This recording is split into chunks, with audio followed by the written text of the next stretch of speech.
आज बाको मुख हेर्ने दिनमा ससम्मान एउटा सन्देश दिन चाहन्छु। पछाडि बा भएका 3 बा, केपी बा,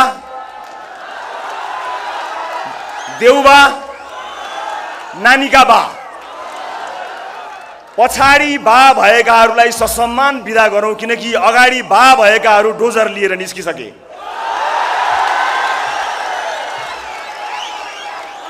एउटा भ्रष्टाचारी समाउनु पर्यो भने ठाउँ ठाउँको जग हल्लिन्छ। अहिले एउटा आँटिलो जनताको छोरो डोजर बोकेर निस्किएको छ अनि उसलाई भनिएको छ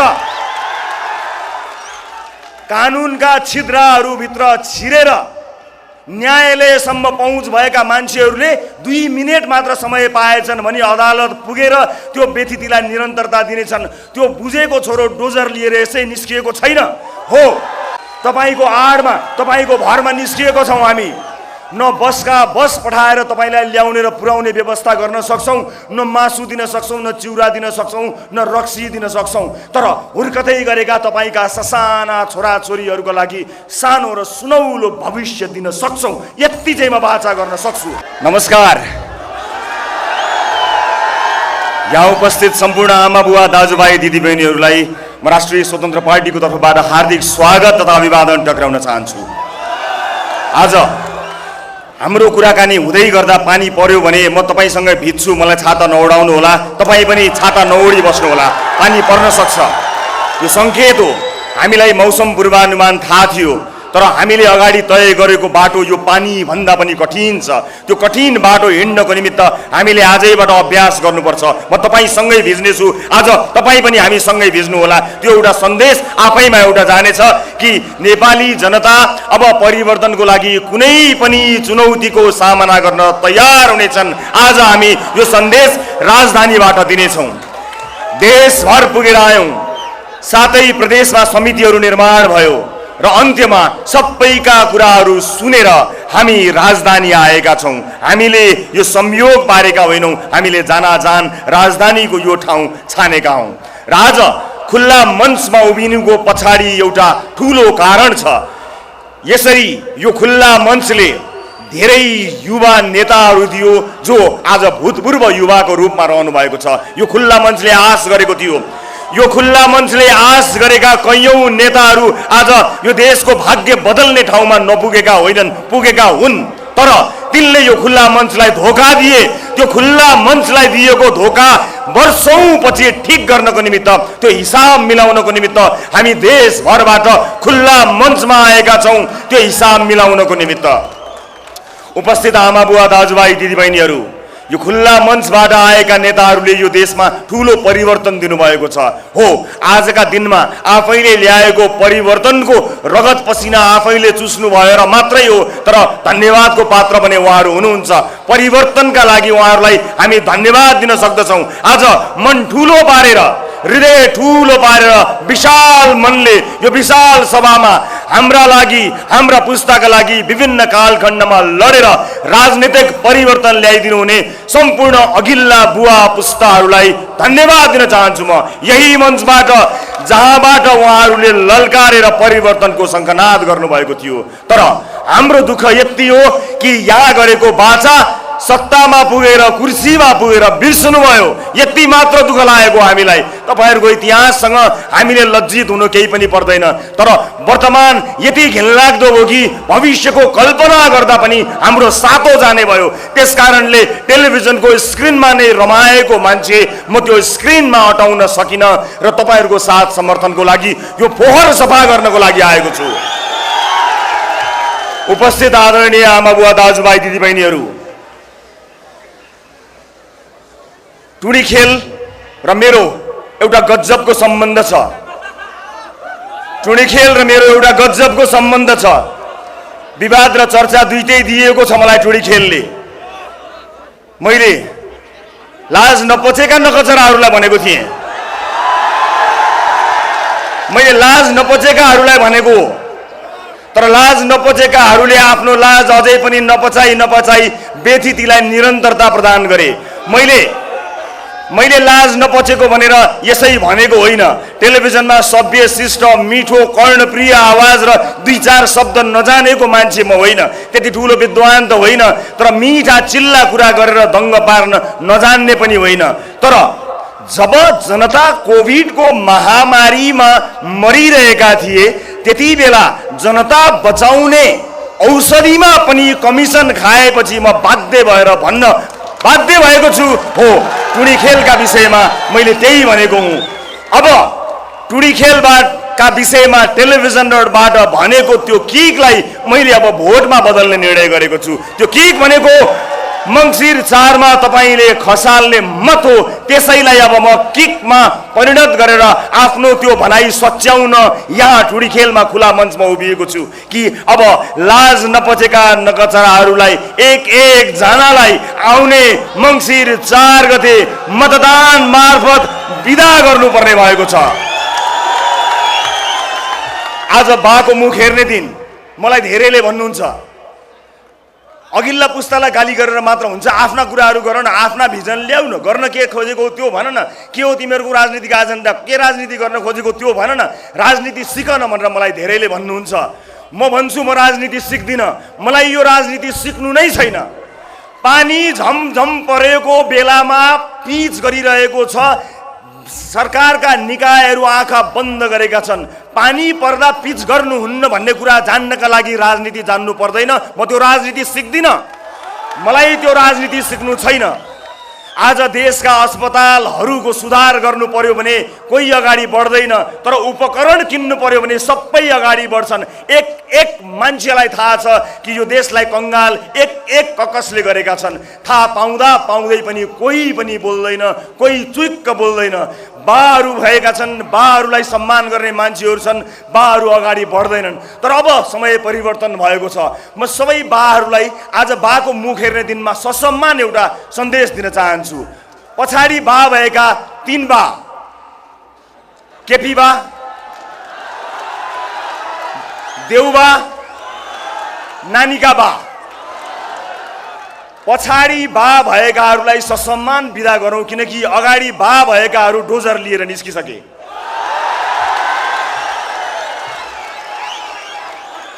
अब पछाडि बा भएकाहरूलाई ससम्मान सम्मान सहित बिदा जनताले गर्नुपर्ने हुन्छ उहाँहरूले दिनुभएको योगदानका लागि। सामान्य कुरा मानेका हौँ। मलाई राजनीति जान्नु छैन, मैले यस अर्थमा भनेको कि राजनीतिका ती घिनलाग्दा दाउपेचहरू जान्न छैन भनेको। हामीलाई तिमीहरूको विचार के हो, आदर्श के हो, सिद्धान्त के हो, दर्शन के हो भनेर भनिन्छ। सबैभन्दा पहिला हामी यही सोध्न चाहन्छौँ कि नेपालका राजनीतिक दलहरूले आफ्नो घोषणा पत्रमा, आफ्नो विधानमा बोलेर होइन लेखेर भनेका छन् कि यसो यसो गर्छौँ भनेर। अनि हरेक चुनावमा जनतालाई लेखेर भनेका छन्, लेखेर लिखितम रूपमा कि यो गर्छौँ यो गर्छौँ यो गर्छौँ यो गर्छौँ यो गर्छौँ। जनतालाई लेखेर गरिएको छ बाचा। विभिन्न उम्मेदवारहरूले हरेक ठाउँमा भाषणहरूमा गएर बोलेर बाचा गरेका छन्, बोलेका छन्। ती बोलीहरू त्यही छन्। टेलिभिजन, पत्र पत्रिका, अनलाइन सबतिर गएर बोलेर बाचा गरिएको छ। ल छोडिदिनुहोस् यी बाचाहरू पनि। एउटा दलले गरेको, कुनै अमुक दलले गर्यो, एउटा कुनै दलभित्रको नेताले गर्यो, जोसमा बोल्यो, होसमा बोल्यो, खाएर बोल्यो, जे खाएर बोल्यो, केही नखाएर बोल्यो, छोडिदिनुहोस्, त्यो पनि कुरा भएन। हामीले हेर्ने नेपालको संविधान हो।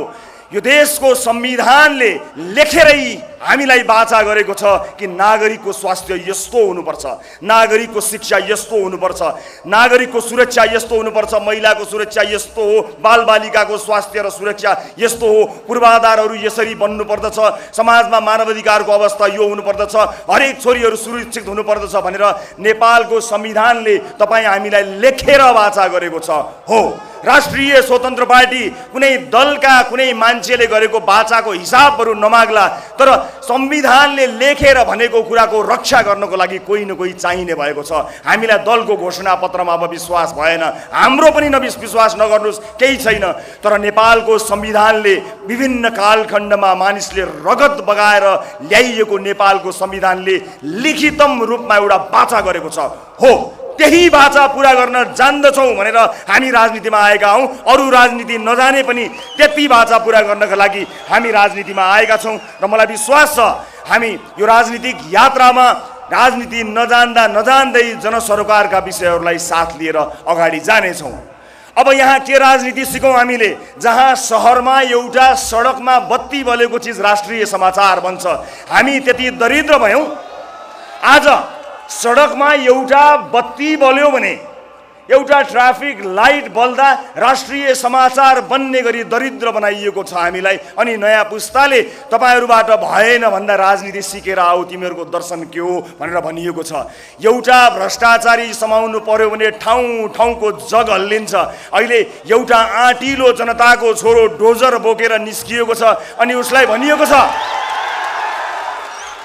कानुनका छिद्राहरूभित्र छिरेर न्यायालयसम्म पहुँच भएका मान्छेहरूले 2 मिनेट मात्र समय पाएछन् भने अदालत पुगेर त्यो व्यतिथिलाई निरन्तरता दिनेछन्। त्यो बुझेको छोरो डोजर लिएर यसै निस्किएको छैन। हो अहिले कतिपय मानिसहरूले आफ्नो देशमा, आफ्नो समाजमा नायकहरू खोजिरहेका छन् अनि धेरैले नायक भन्ने चलचित्र हेरेको हुनाले अहिले भएको क्रियाकलापलाई तिनै नायकका अनिल कपुरसँग पनि तुलना गरिरहेका छन्। हो, त्यस्तै थियो। तर अनिल कपुर त देखिएको थियो, अनिल कपुरसँगै मलाई लागिरहेको थियो अमरीश पुरी चाहिँ को होला। अब त अमरीश पुरीहरू पनि देखिन थाले, देखिन थालेका छन्। यस अर्थमा यो एउटा सङ्केत हो कि यदि राजनीतिक दलभित्र आफ्ना मान्छेलाई पोस्नु छैन भने, एउटा इमान्दार मान्छे कार्यकारी भयो भने त्यसले धेरै परिवर्तन गर्न सक्छ। त्यो जनाउका लागि मैले यो उदाहरण दिनु परेको हो, सिनेमाको उदाहरण। यसलाई बौद्धिक वर्गले अति असाध्यै सानो, त्यति धेरै महत्त्वको रूपमा नलेला। तर म चाहिँ आम मान्छेले बुझ्ने गरी कुरा गर्ने मेरो बानी नै भएको हुनाले ती कुराहरू गर्न चाहन्न जुन आम सर्वसाधारणले बुझ्दैनन्। तपाईले बुझ्ने भाषा बोल्दै टेलिभिजनबाट राजनीतिमा आएको हुनाले तपाईले बुझ्ने भाषामा नै बुझाउन चाहन्छु। हामीले राजनीति कुन अर्थमा अगाडि बढाउने भन्ने कुराको निधो गरिसकेका छौँ। आज राजनीतिक दलका विभिन्न भातृ सङ्गठनहरू राज्य कोषको दोहन गर्ने ठाउँ बनेका छन्। यसलाई बुझेर हामीले राजनीतिमा भातृ सङ्गठनहरूलाई बन्द गरिदियौँ। त्यही भएर हामीलाई राजनीति जानेका छैनन् भनिएको छ। हामीलाई जान्नु छैन। राज्यको ढुकुटी लुटेर आफन्त र कार्यकर्तालाई पोस्ने राजनीति हामी बाँचुन्जेल गर्दैनौँ, कहिले पनि गर्दैनौँ। म यो बाचा यहाँहरू समक्ष गर्न चाहन्छु। आज विभिन्न दलका भातृ सङ्गठनहरू खडा गरेर, विभिन्न ठाउँहरू खडा गरेर आफ्नो दलका दोस्रो, तेस्रो, चौथो, पाँचौं तहका नेताहरूलाई व्यवस्थापन गर्नको निमित्त मात्रै राजनीतिक दल खोलिएको छ। त्यो पैसा ती सम्पूर्ण कार्यकर्ताहरूलाई पाल्ने, जागिर दिने त्यो पैसा कहाँबाट आउँछ?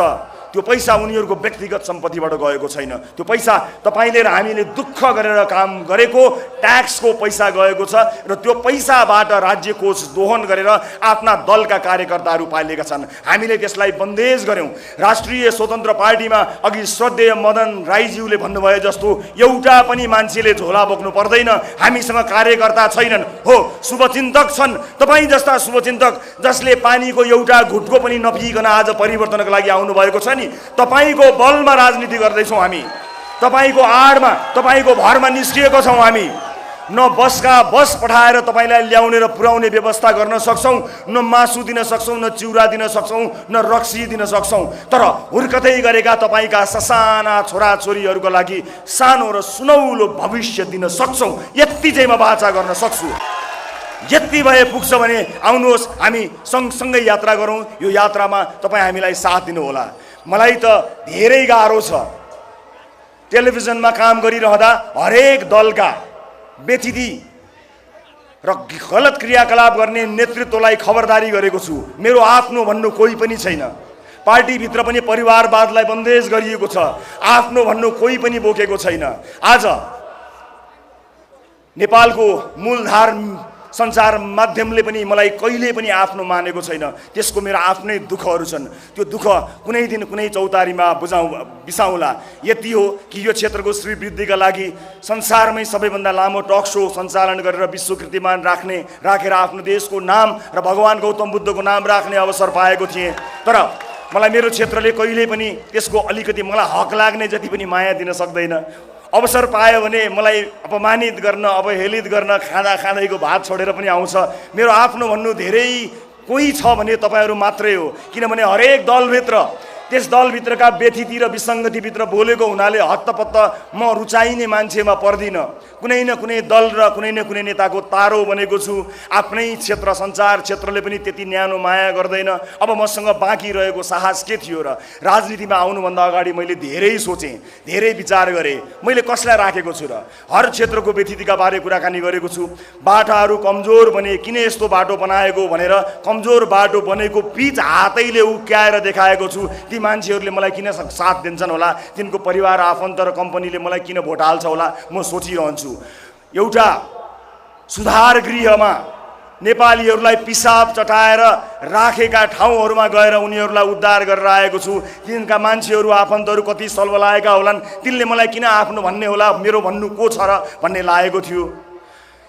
एउटी चेलीलाई यौन दुराचार गर्नको निमित्त कोठाभित्र राख्दा त्यो कोठा फोडेर जाँदा उनको आवाजलाई प्रतिनिधित्व गरेको थिएँ। त्यस्ता कयौँ अधर्मीहरू छन्। ती अधर्मीहरूले पनि मलाई के माया गर्छन् होला र म कसको सहारामा कसले भोट दिन्छ भनेर चुनावमा जाने होला, मलाई बडो दुधार परेको थियो। तर आँट गरेर साहस गरेर तपाईँहरूको भर परेर राजनीतिक दलमा आएको छु। मलाई आश तपाईँको मात्रै छ, अरू कसैको पनि छैन। र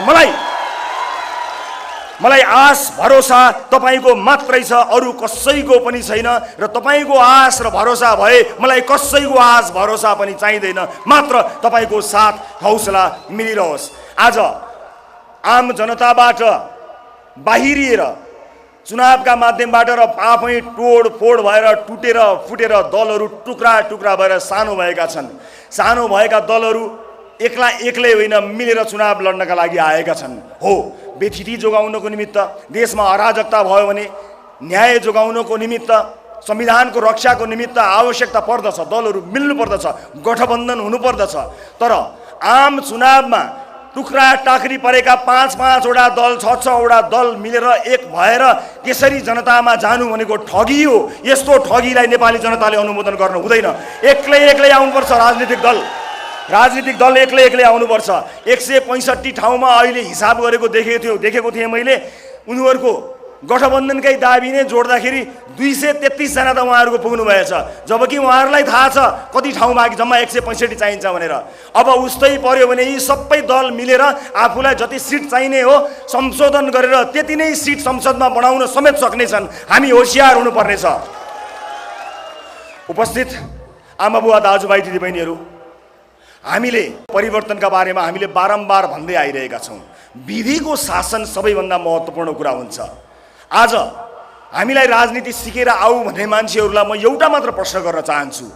एउटा नेपाली नागरिकले आफ्नो नेसनल आइडी, राष्ट्रिय परिचय पत्र बनाउनको निमित्त रातभर कुन देशमा बस्नुपर्छ? नागरिकलाई एउटा नागरिक परिचय पत्र, नेसनल आइडी, राष्ट्रिय परिचय पत्र दिनका लागि राजनीति सिक्नुपर्छ भने म जिन्दगीभरि त्यो राजनीति सिक्दिनँ। नेपाली जनतालाई रातभर कुराउने, नेपाली जनताले उपचार पाउने अस्पतालमा बिरामी र बिरामी गुरुवा भैँमा सुत्ने, बाथरुम पिसाब फेर्न गएको मान्छे बान्ता गरेर निस्किन्छ त्यस्तो बनाउने, बाटोघाटो खाल्डा बनाउने, बाटो बन्दैन भन्यो भने 1 वर्षमा भत्किन्छ त्यस्ता बाटोहरू बनाउने, अनि त्यस्ता बाटो बनाउने मान्छेहरूलाई नेताहरूले संरक्षण गरेर राखिदिने, अदालत तिनैलाई संरक्षण गर्ने ठाउँ बनिदिने। अनि यस्तो राजनीति सिकेर अनि बल्ल हामी राजनीतिमा आउनुपर्ने हुँदैन। यसपटक हुँदैन। यो मङ्सिर 4 गते हामी राजनीति सिक्दै गरौँला। सिक्दै गर्दा पनि यति घिनलाग्दो राजनीति सिक्ने रहर हामीलाई छैन। हामी कुनै बाध्यतामा पनि छैनौँ। यसपटक यो व्यथितिको मेन स्विच अफ गर्ने अठोट गरेर हामी मैदानमा आएका छौँ। उपस्थित आदरणीय दाजुभाइ दिदीबहिनीहरू, आज यो मञ्चमा उपस्थित हुनुभएका मानिसहरूलाई तपाईँले कति चिन्नुभयो कति चिन्नु भएको छैन म जान्दिनँ, तर यो देशले उहाँहरूलाई चिन्नु पर्दछ। उहाँहरूलाई मात्र होइन, उहाँहरू जस्ता त्यस्ता व्यक्तिहरूलाई चिन्नु पर्दछ जसलाई चिनिसकेपछि मात्र यो देश परिवर्तन हुन सक्छ। शिक्षाको क्षेत्रमा, स्वास्थ्यको क्षेत्रमा अभियान चलाएर विभिन्न पेसा र व्यवसायमा उत्कृष्टता हासिल गरेका मानिसहरू यसपटक चुनाव लड्नका लागि आउँदैछन्। हामीले आफूले चिनेका मान्छेहरूलाई मात्रै टिकट दिएर देशमाथि अन्याय अत्याचार गर्ने बारेमा सपनामा पनि सोचेका छैनौँ। यसर्थमा यहाँ उभिएका मानिसहरूलाई तपाईँले र अब आउन सक्ने सम्भावना भएका मानिसहरूलाई तपाईँहरूले चिन्नुपर्ने हुन्छ। तपाईँले चिन्नु भएन भने आफूले चिन्दै आएका, देख्दै आएका, भोग्दै आएका मानिसहरूलाई निरन्तर भोट हाल्नु भयो भने हाम्रो अभियान सफल हुन सक्दैन। यसर्थमा हामी जनताको सेवा नगर्ने मानिसलाई आफ्नो घन्टी चुनाव चिन्ह दिँदैनौँ। घन्टी चुनाव चिन्ह दिइसकेपछि जिताएर पठाउने जिम्मा तपाईँलाई लगाएका छौँ। यदि हामीले घन्टी चुनाव चिन्ह दिएर पठाएका मानिसहरू कथम कदाचित तिनले हामीलाई झुक्क्याएछन् भने तपाईँ नझुक्नु होला। कुनै पनि राजनीतिक दलले आफ्नै उम्मेदवार सक्षम छैन भने भोट नदिनुहोस् भन्दैन। तर म राष्ट्रिय स्वतन्त्र पार्टीको सभापतिको हैसियतले यो मञ्चबाट उठेर भन्छु, हामी सकेसम्म सक्षम, इमान्दार, राष्ट्रप्रेमी मानिसलाई घन्टी चुनाव चिन्ह दिएर आउने चुनावमा पठाउँदैछौँ। कथम कदाचित हामी झुकियौँ भने, हामी उसलाई चिन्न जान्न पछि पर्यो भने तपाईँ पछि नपर्नु होला, तपाईँ नझुक्किनु होला। अब तपाईँले झुक्किनु भयो भने 5 वर्षमा यो देशको धेरै बर्बादी हामीले हेर्नुपर्ने हुन्छ। यस अर्थमा उपस्थित सबैजनालाई म यही अनुरोध गर्न चाहन्छु कि आउने चुनावमा घन्टी चुनाव वाहकलाई पनि प्रश्न सोधेर मात्र भोट हाल्नु होला। अन्य दलहरूका हकमा हामीले भन्नै पर्दैन। उपस्थित आमाबा, दाजुभाइ, दिदीबहिनीहरू, यहाँ उपस्थित तपाईँहरू धेरैजना सम्भवतः कुनै न कुनै दलमा विश्वास, सदस्यता या केही आशा लिएर योभन्दा अगाडि बढ्नु भएको हुन सक्दछ। मलाई थाहा छ, स्वाभाविक पनि हो। राजनीतिले गाँजेको समाजमा कुनै न कुनै ढङ्गले राजनीतिमा आबद्ध हुन बाध्य पारिएको छ। एउटा पेसा व्यवसाय गर्ने मान्छेले आफ्नो पेसा व्यवसाय गरेर खान पाउने वातावरण छैन। एउटा राजनीतिक दलको आश्रय लिएन भने उसको उठीवास लाग्छ। एउटा दलको छातामुनि बसेन भने उसको उठीवास लाग्छ। त्यस्तो नहोस् भन्नका लागि हामीले पेसा व्यवसायीहरूलाई हाम्रो दलमा समावेश गरेका छैनौँ। हामीले कुनै भातृ सङ्गठन बनाएका छैनौँ। हामीले पेसा व्यवसाय गर्ने मानिसहरूले आफ्नै पेसा र व्यवसाय गर्न सकुन् भन्ने परिकल्पना गरेका छौँ। यो देशका ठुला ठुला व्यापारी व्यवसायीहरू, संसारले चिनेका देशका एकमात्र अर्बपतिहरू समेत राजनीतिक दलमा पुग्न बाध्य भएका छन्। त्यो तिनको रहर होइन, तिनको बाध्यता हो। एउटा मान्छेलाई अर्बपति भइसक्दाखेरि पनि दलको छाता चाहिने कस्तो संस्कार बनायौँ हामीले सोच्नुपर्ने बेला आएको छ। बाध्य भएर बच्नका लागि त्यहाँ आश्रय लिनुपर्ने अवस्था राजनीतिक दलहरूले पुर्याएका छन्। तर हामीले परिकल्पना गरेको देशमा यो देशका व्यापारी व्यवसायहरूलाई कुनै अमुक दलले संरक्षण गर्ने होइन, राष्ट्रको नीतिले संरक्षण गर्ने हो, सरकारको नीतिले सुरक्षा दिने हो। कुनै दलको छातामुनि गएर कुनै व्यापारी, व्यवसायी, विद्यार्थी, कुनै पनि पेसाकर्मी लुक्न नपरोस्, हामी त्यस्तो देशको परिकल्पना गरिरहेका छौँ। उपस्थित आदरणीय दाजुभाइ दिदीबहिनीहरू, यो मञ्चमा, यो खुला मञ्चमा आएर परिवर्तनको धेरै ठुलो शङ्खनाद गरिएको छ। एउटा यस्तो बेला आएको थियो 65-63 कि कुनै पनि पेसा व्यवसायमा लागेको मान्छेले आफ्नो पेसा व्यवसाय नभनेर सरासर मैदानमा उभिएको बेला आएको थियो। किनकि व्यथिति यति मौलाएको थियो, परिवर्तन यति जरुरी थियो। न पत्रकार, न लेखक, न कलाकार, न विद्वान, न बुद्धिजीवी, न कृषक, न मजदुर, सबैजना सडकमा उत्रिनुपर्ने अवस्था आएको थियो। तर व्यथितिले यसरी जरो गाडेको छ कि अब बेला त्यही आएको छ। हर क्षेत्र, हर वर्गको मान्छेले यसपटक घन्टी बजाउनु पर्ने अवस्था आएको छ। अब त्यो अवस्था आइसकेको हुनाले अब हामी सबैलाई आरामले बस्ने सुविधा छैन।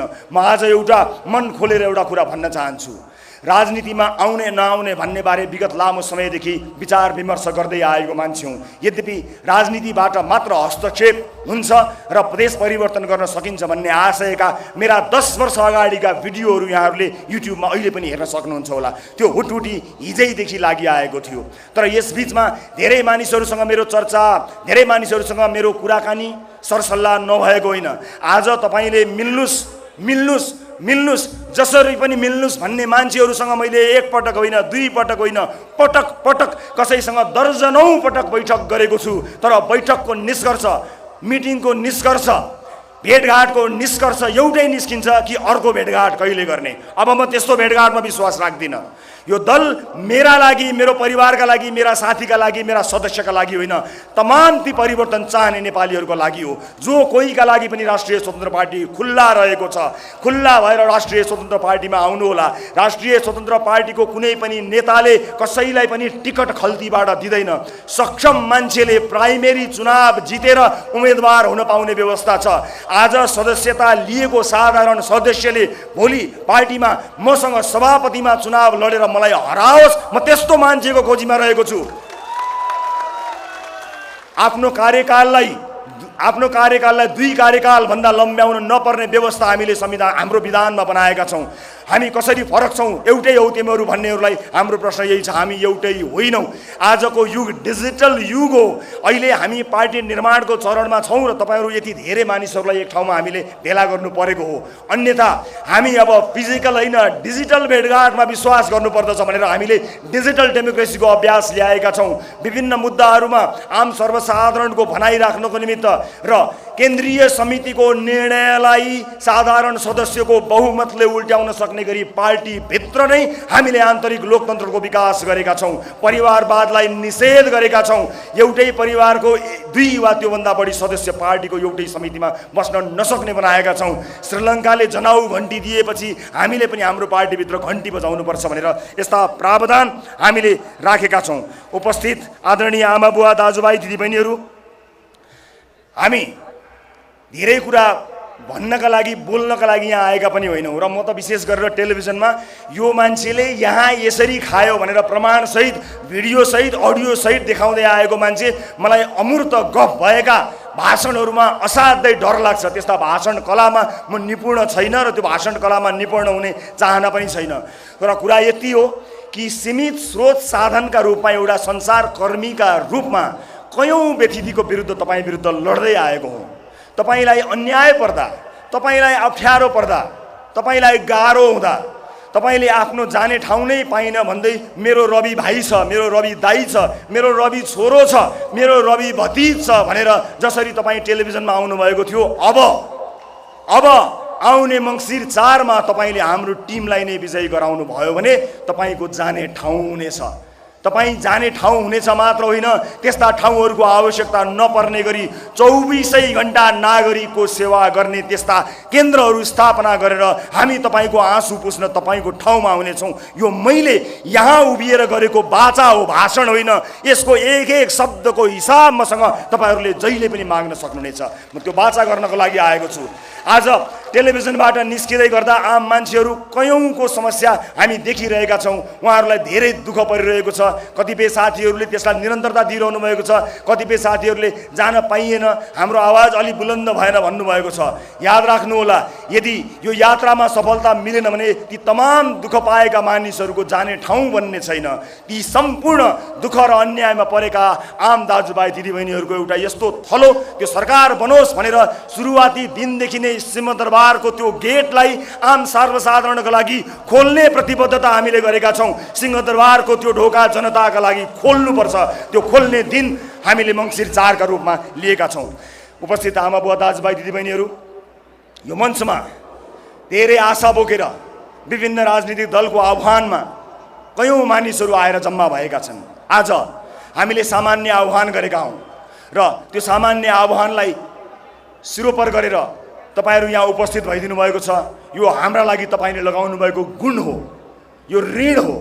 यो ऋणको एक पैसा ब्याज सहित असुल गरेर देखाउने वचनबद्धता म यहाँहरू समक्ष व्यक्त गर्न चाहन्छु। उपस्थित आमा बुवा दाजुभाइ दिदीबहिनीहरू, र हामीलाई विश्वास छ कि जुन काम यहाँहरूले देखेर हामीलाई माया गर्नुभयो, हौसला दिनुभयो र तिमीहरू विकल्प हुन सक्दछौ, राजनीतिको व्यथितिलाई चिर्न सक्दछौ भन्नुभएको छ, त्यसलाई हामी पुरा गरेर देखाइदिनेछौँ। जति पनि नयाँ साथीहरू हुनुहुन्छ, जति पनि वैकल्पिक उम्मेदवारका रूपमा आउनुभएको छ, उहाँहरूलाई हाम्रो प्रक्रियाभित्र स्वागत गर्नको लागि हामी आतुर छौँ, हामी तयार भएर बसेका छौँ। हामी ती सक्षम सम्पूर्ण उम्मेदवारहरूलाई हामीसँग सहकार्य गर्नको निमित्त आह्वान पनि गर्न चाहन्छौँ। उपस्थित आमा बुवा दाजुभाइ दिदीबहिनीहरू, भन्ने कुराहरू भन्दा गर्ने कुराहरू धेरै छन्। आजबाट हामी उपत्यकामा पनि फैलिएका छौँ।